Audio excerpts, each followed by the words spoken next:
حضرت انس رضی اللہ تعالیٰ عنہ بیان کرتے ہیں کہ یہودیوں میں جب کسی عورت کو حیض آتا تو وہ اس کے ساتھ کھاتے پیتے نہ اس کے ساتھ گھروں میں رہتے۔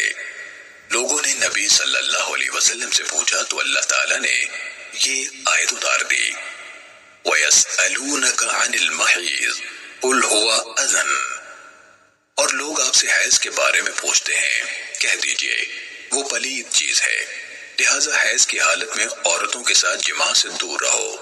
تو اللہ کے رسول صلی اللہ علیہ وسلم نے انہیں حکم دیا کہ ان کے ساتھ کھائیں پیئیں اور گھروں میں انہیں ساتھ رکھیں اور جماع کے سوا سب کچھ کریں۔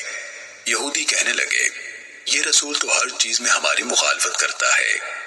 حضرت اسید بن حضیر اور عباد بن بشر رضی اللہ عنہما کھڑے ہوئے، آپ کو یہ بات بتائی اور کہنے لگے، کیا ہم حیض کی حالت میں جماع بھی کر لیا کریں؟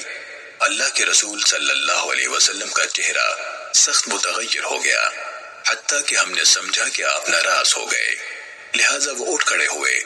اتنے میں رسول اللہ صلی اللہ علیہ وسلم کے پاس دودھ کا تحفہ آ گیا تو آپ نے ان کے پیچھے آدمی بھیجا، وہ ان کو واپس لایا اور آپ نے ان کو دودھ پلایا، جس سے پتہ چل گیا کہ آپ ان پر ناراض نہیں ہیں۔